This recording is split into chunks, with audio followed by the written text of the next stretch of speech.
प्रिय दोस्तों नमस्कार। जीवन दर्शन यात्रा में आइए आज किसी एक नए विषय को लेकर हम बातचीत करते हैं।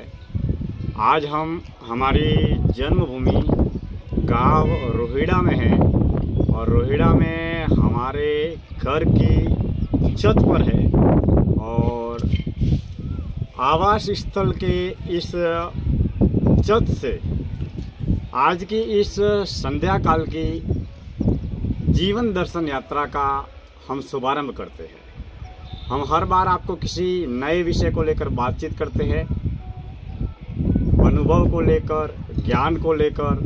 हर बार किसी नए विषय पर हम चिंतन करते हैं, मंथन करते हैं और जीवन में दर्शन और जीवन दर्शन के बारे में हम हमेशा कुछ न कुछ जानने का, पहचानने का, समझने का, खोजने का प्रयास करते हैं। जीवन क्या है और जीवन क्यों। दरअसल आज एक विषय को लेकर हम बातचीत कर रहे हैं कि अक्सर अमूमन यह बात हमेशा बोली जाती है कि आत्मा अमर है। दरअसल जिस तरीके से हमारी पंच तत्व की देह क्षणभंगुर है, नाशवान है, उसी तरीके से ये पंच तत्व की देह स्थूल शरीर के रूप में नज़र आती है। लेकिन इस देह के अंदर जो मन है, बुद्धि है, विकार है, विचार है, ज्ञान है, वो सब अदृश्य रूप से विद्यमान है। अब जन्म के वक्त जैसे ही हमें देह मिलती है तो जिस तरीके से देह का निर्माण होता है उसी तरीके से हमारे मन, बुद्धि, विचार, विकार और ज्ञान का भी निर्माण होता है। ठीक उसी तरीके से जिस तरीके से मौत के वक्त देह का नाश हो जाता है वैसे ही हमारे मन, बुद्धि, विचार, विकार और ज्ञान का भी नाश हो जाता है।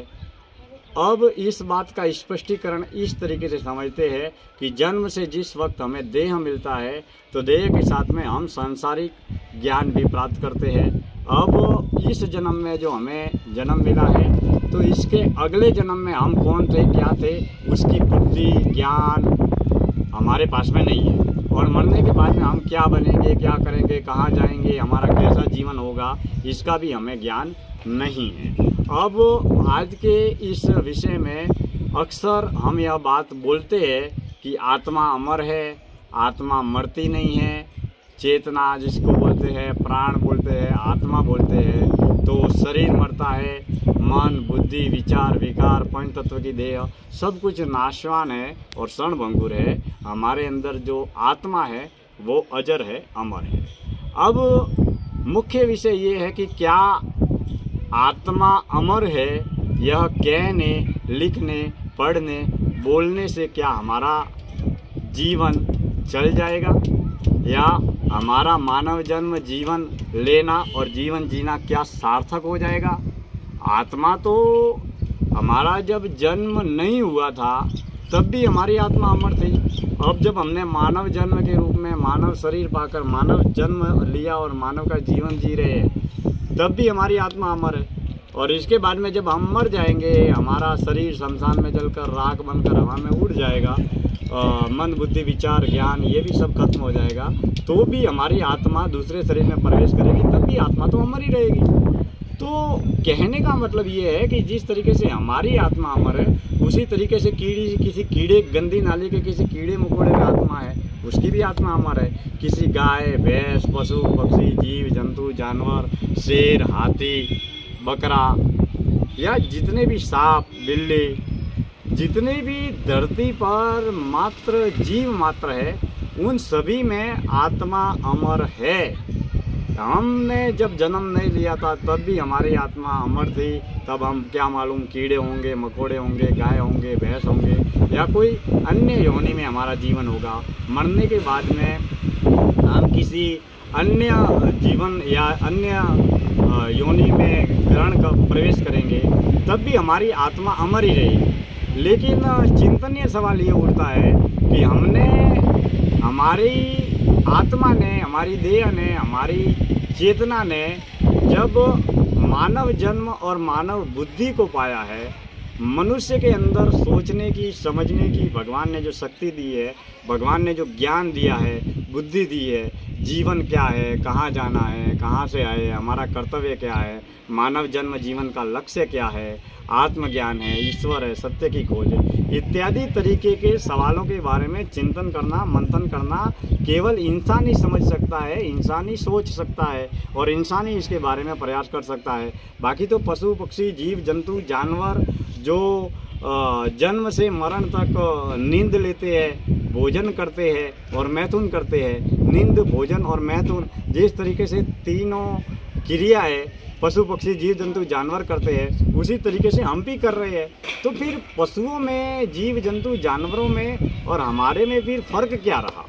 अब इसको सर्वसामान्य सांसारिक बौद्धिक तल पर समझते हैं, बिल्कुल सहज सरल भाषा में समझते हैं कि हमने जब मानव जन्म जीवन पाया तो हमने मात्र जीवन को जिया, पंच विकारों की पूर्ति की, जन्म से मरण तक हमने 10 साल, 25 साल, 15 साल तक हम सूचना, ज्ञान, शिक्षा का संग्रह करते हैं, ज्ञान का संग्रह करते हैं। वो इसके लिए करते हैं कि हम हमारे जीवन का निर्माण कर सकें और व्यापार कर सकें, रोजगार कर सकें, कारोबार कर सकें। यानी कि 20-25 साल तक हम केवल ज्ञान का संग्रह करते हैं। इसके बाद में उसी ज्ञान के जरिए हम धन का संग्रह करते हैं। फिर धन और ज्ञान का जो भी संग्रह किया है, जीवन का गुजारा करने जितना, जीवन में यापन करने जितना उसका उपयोग करते हैं। बाकी सब कुछ ज्ञान और शिक्षा और धन सब कुछ यहीं पर छोड़कर चले जाते हैं। अब प्रेरणा का विषय ये है कि हमने जब मानव जन्म और मानव जीवन पाया है तो हम अपने जीवन में अपने कर्मों के जरिए, सेवा के जरिए, भक्ति के जरिए, साधना के जरिए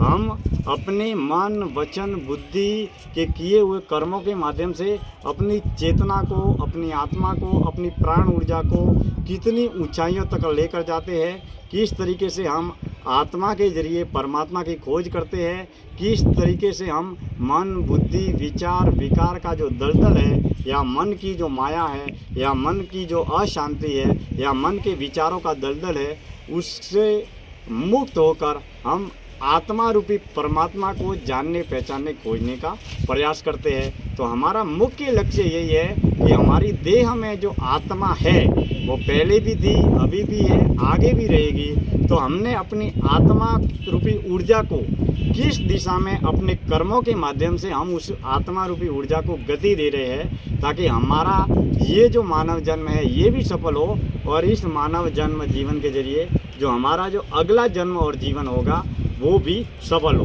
क्योंकि जीवन तो मात्र एक अदृश्य ऊर्जा है और इस ऊर्जा का निर्माण जिस तरीके से हम कर्मों के माध्यम से करेंगे उसी दिशा में हमारी गति होगी। तो हम अपने जीवन में सेवा, भक्ति, साधना, सात्विक कर्म के जरिए हम अपने मानव जन्म जीवन का कल्याण करें, आत्मज्ञान, आत्म कल्याण की ओर अग्रसर हो सके, ताकि सीमित समय में, सीमित जीवन में हम मानव जन्म, मानव जीवन पाकर सत्य को लक्ष्य बनाकर सत्य की खोज कर सके। वरना फिर हमारे और पशु पक्षी जीव जंतु जानवरों में कोई अंतर नहीं होगा। हम मात्र देह भाव या पशु तल पर ही जन्म और जीवन को खत्म कर देंगे, क्योंकि प्रतिदिन हर रोज हमारा जन्म जीवन खत्म हो रहा है। यानी कि जिंदगी कभी एक दिन में खत्म नहीं होती, जिंदगी एक एक दिन करके हर रोज खत्म हो रही है। हमारी मौत प्रतिपल प्रतिक्षण हमारे नज़दीक आ रही है। जीवन गुजर रहा है और दुनिया की सारी धन दौलत इकट्ठी करके जीवन के आखिरी पलों में अगर एक श्वास भी हमको अतिरिक्त चाहिए या एक सेकंड या पलक झपकने जितना समय भी हमको चाहिए तो नहीं मिलेगा। यानी कि समय अनमोल है, मानव जन्म, मानव जीवन अनमोल है। हम अपनी ऊर्जा शक्ति को, हम हमारे समय को, हमारी शक्ति को, हमारे जीवन को जीवन के लक्ष्य की ओर और सत्य के लक्ष्य की ओर लगाएं और व्यर्थ दिशा में जो जीवन को हम नष्ट करते हैं और अपने जीवन को गति प्रदान करने के लिए, सद्गति प्रदान करने के लिए हम तमोगुणी तामसिक बुरे कार्यों से दूर रहकर हम सात्विक सतोगुणी कार्यों के जरिए हम अपनी आत्मा का आत्म कल्याण कर सके। क्योंकि हम अक्सर कई बार कहते हैं, जब हम बुढ़ापे की अवस्था में बहुत सारे लोगों से अक्सर ये बुढ़ापे में सुनते हैं कि आत्मा तो अमर है, लेकिन ये डर या भय की वजह से यह बात क्या बोलने मात्र से काम चल जाएगा?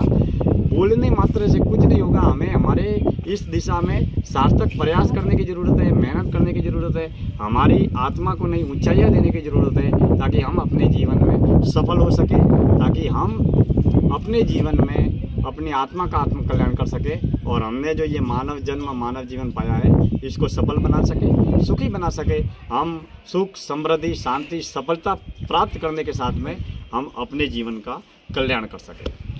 दोस्तों, आज की इस जीवन दर्शन यात्रा में इतनी ही बातें। आज हम गांव, हमारी जन्मभूमि गांव रोहिड़ा में है और पीछे जन्मभूमि का बहुत बेहतरीन सुंदर गांव का नज़ारा आप देख रहे हैं। आपने इन तमाम बातों को सुना, हम सबसे जुड़े हुए हैं, इसके लिए बहुत बहुत धन्यवाद। कल हम किसी और नए विषय को लेकर बातचीत करेंगे। धन्यवाद।